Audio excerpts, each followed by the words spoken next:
ringraziamo ancora della sua presenza che ci onora il dottor Mario Giordano, una persona conosciuta, una persona che le labbra, adesso parlo italiano per farmi capire, che le labbra non se le morsega di sicuro, non se le morde.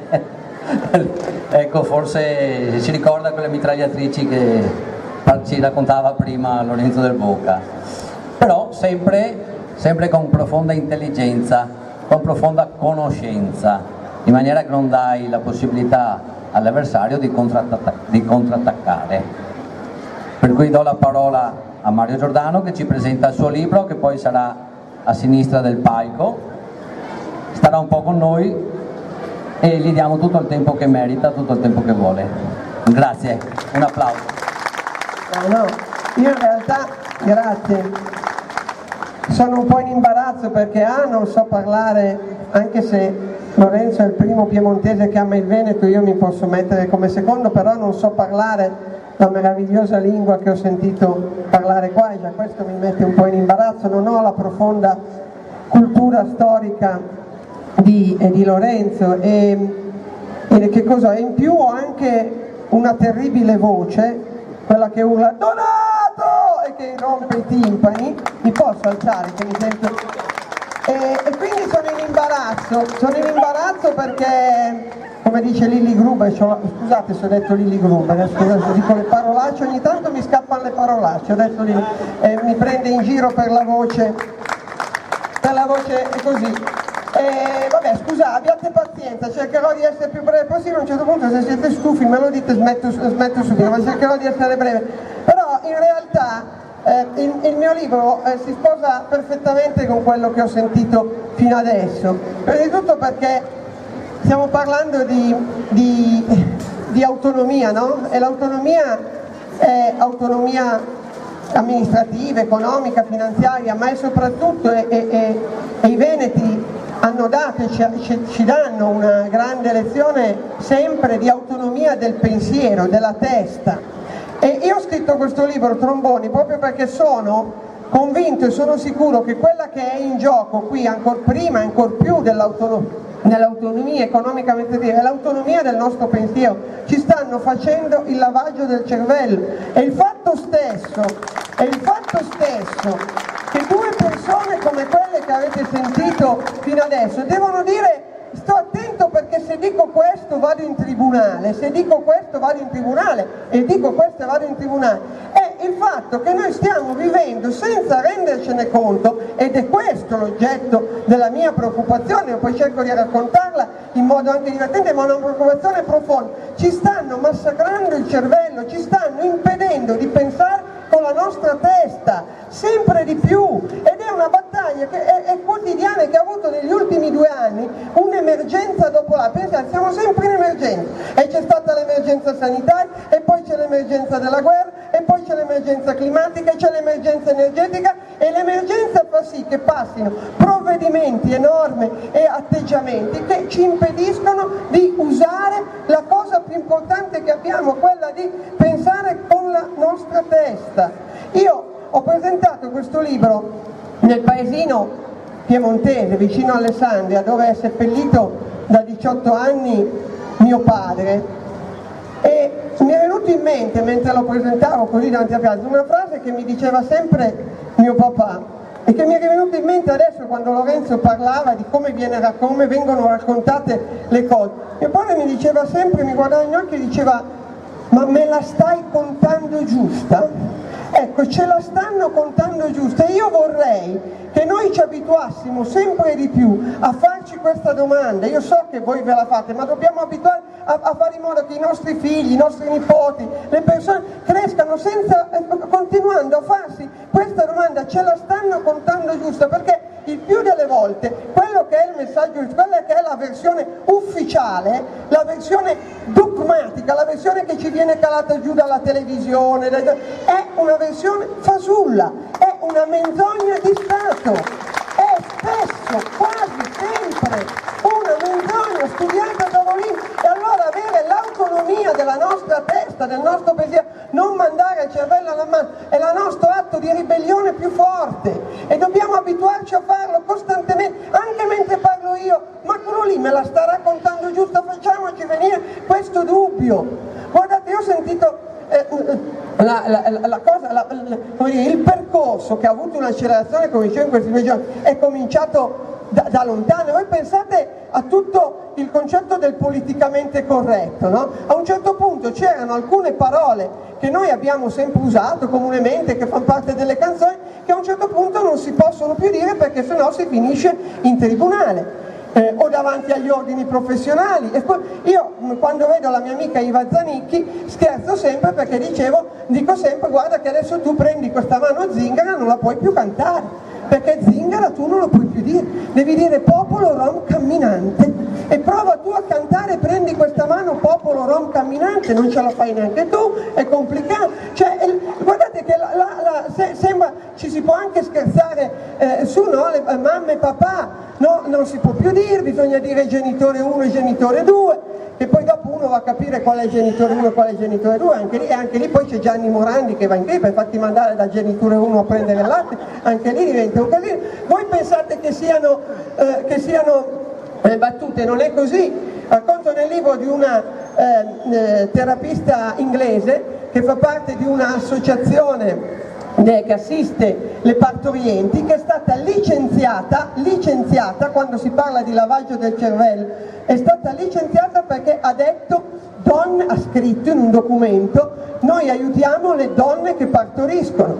No, politicamente corretto non vuole che si dica le donne, bisogna dire le persone che partoriscono, perché possono partorire anche gli uomini.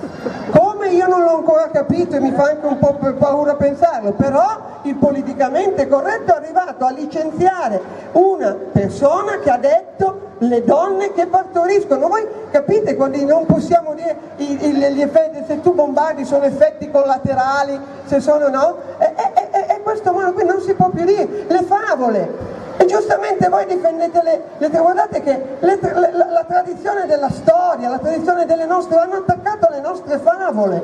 Le favole, Cappuccetto Rosso escluso dagli asili perché è sessista, non si può volete mica raccontare Cappuccetto Rosso, si può raccontare Dumbo, per l'amor del cielo, c'ha le orecchie a sventola, il body shaming, non si può, la bella addormentata, che nessuno racconti la bella addormentata nel bosco, che quello siamo nel categoria delle molestie, perché siccome la bella addormentata nel bosco, quando il principe la bacia è addormentata, attenzione, bacio a donna non consenziente si configura come molestia, attenzione, perché addirittura siamo arrivati ai paradossi di quel senatore americano che ha fatto una proposta di legge per dire adesso basta con queste preghiere maschiliste nelle chiese, alla fine delle preghiere basta dire sempre solo amen, se si dice amen bisogna dire anche a woman, per la parità, amen e a woman. Questo per dirti dove si arriva. Guardate che sembrano barzellette, ma su questo modo di pensare sembrano barzellette, ma è la realtà, e sono arrivati sull'onda di questo politicamente ad abbattere le statue, a cancellare la storia. A cancellare la storia.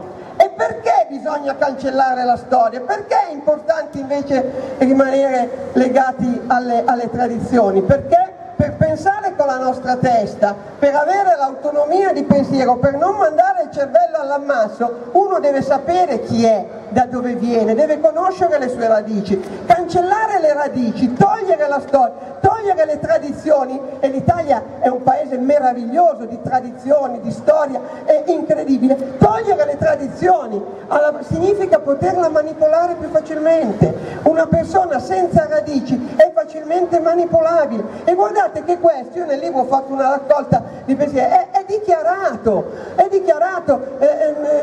l'ex premier, adesso attenzione, dico un'altra parolaccia se ci sono dei bambini, tappategli le orecchie, Mario Monti ha detto l'informazione deve essere somministrata dall'alto. L'informazione somministrata l'ha dichiarato, l'informazione deve essere somministrata dall'alto. L'informazione somministrata dall'alto significa fare in modo gigantesco, esattamente quello che diceva prima Lorenzo con effetti collaterali, cioè con un racconto deviato, è un racconto sistematicamente deviato. E guardate, sulla pandemia Scusatemi, ma io qui in Ciosumesso lo dico, sulla pandemia è stato l'esempio massimo. Noi durante la pandemia, siccome il dogma che si calava dall'alto è esiste solo il Dio vaccino, null'altro che il Dio vaccino, e il Dio vaccino è unico, infallibile e onnipotente, non si poteva neanche dire che c'erano dei medici che curavano i malati a causa di Covid. Chi parlava di questi medici?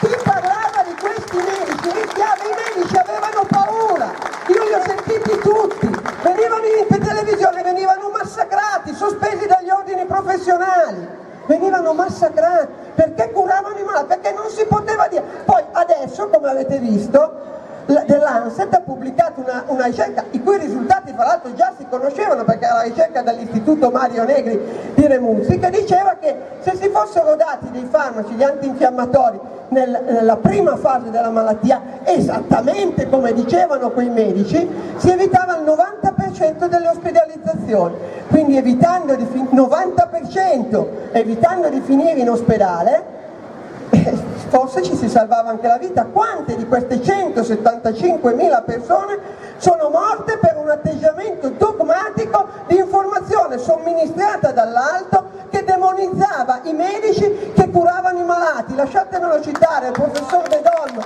un eroe, si è tolto la vita perché gli hanno tolto la ricerca, è stato costretto ad andare via dall'ospedale dove curava i malati con il plasma tratto dagli altri malati. Diceva è una cura democratica, una cura che non costa nulla, e forse questo era il problema, guardate, ma anche sugli effetti avversi. E poi finisco, non voglio parlare di Covid, ma lì è stato l'esempio.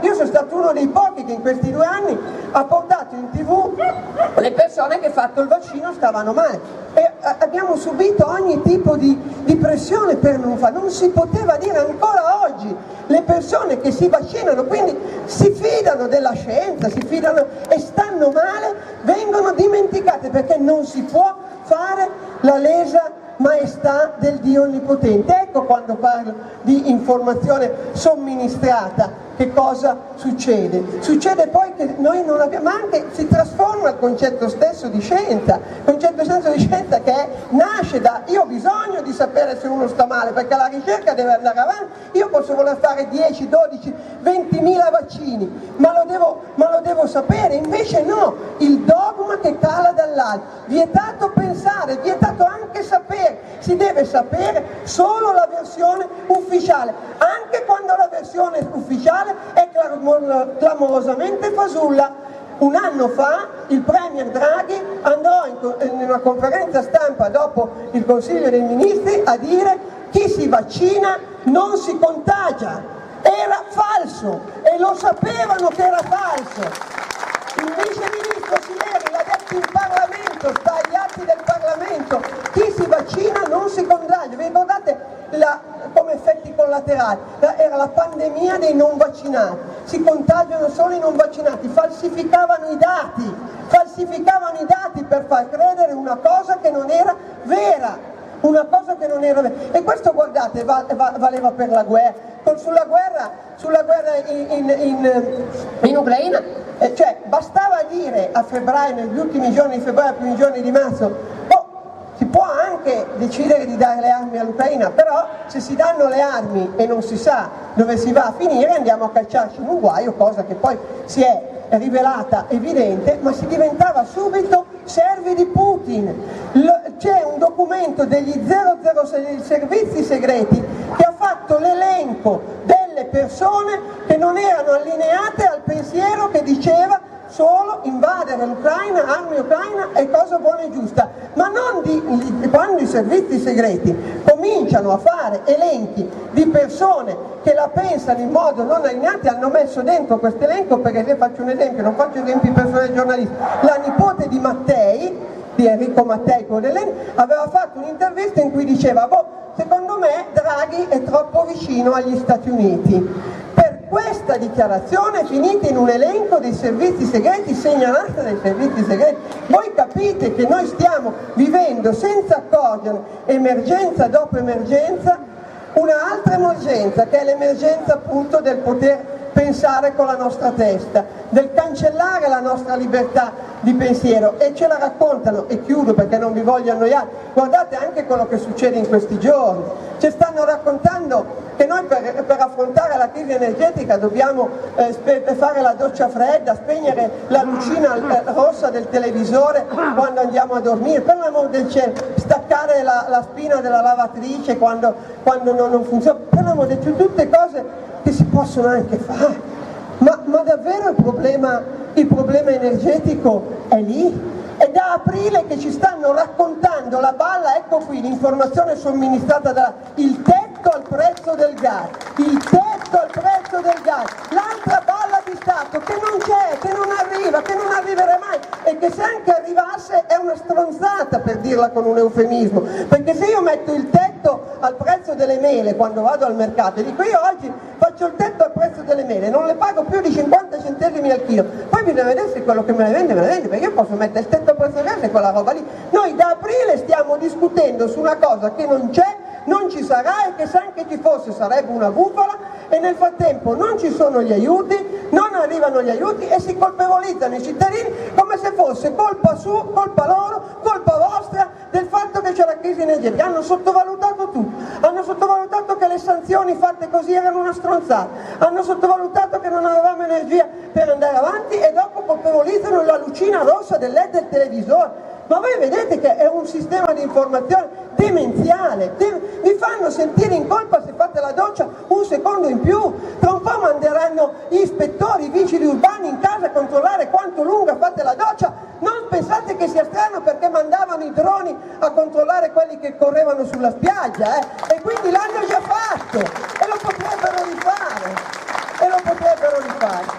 e allora potremmo andare avanti all'infinito, ma io non vi voglio annoiare. La cosa importante è che di fronte a tutto ciò non si può rimanere zitti, bisogna recuperare le proprie tradizioni, recuperare la propria autonomia, recuperare soprattutto la propria autonomia di pensiero, non accettare, se voi siete qua è ovvio che voi non l'accettate, questa uniformità, questa informazione somministrata dall'alto, ma bisogna fare in modo che questa diventi una forza dirompente. Qualcuno dice non serve a niente perché non cambia mai nulla, e io lo capisco,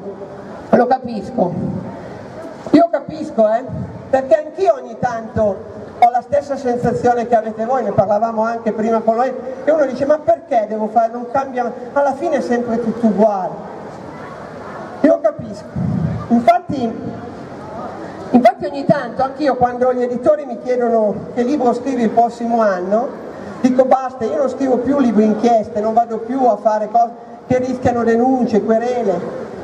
Tu ne hai una, io ne avrò almeno un centinaio. E poi le vinco tutte alla fine, perché tutte le cose che scrivo sono documentate, non ho mai persa una, mai. Però testimonierai, è una rottura di balle mica da poco, e i tribunali, i costi, il giudice, l'interrogatorio, la notifica. Io una sera sì, una sera no, arrivo a casa, trovo mia moglie sulla porta, è arrivato il MES con la busta verde, sai quella bella busta, c'è il messo comunale ormai a casa mia, un giorno sì, un giorno no, c'è più il messo comunale a casa mia, ormai penso abbia anche una relazione con mia moglie a questo punto, perché c'è più a casa lui di me.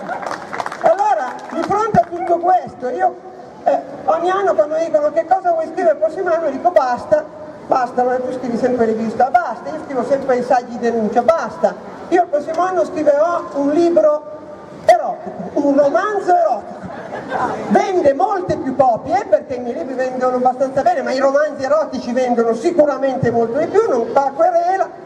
Quando l'ho detto l'altro giorno lì a Alessandria si è alzato uno in fondo e mi ha detto bravo Giordano, scrivi pure il romanzo erotico che c'hai già il titolo, e dico qual è? Lo stesso di questo, Tromboni, va bene lo stesso, e in effetti non è sbagliato.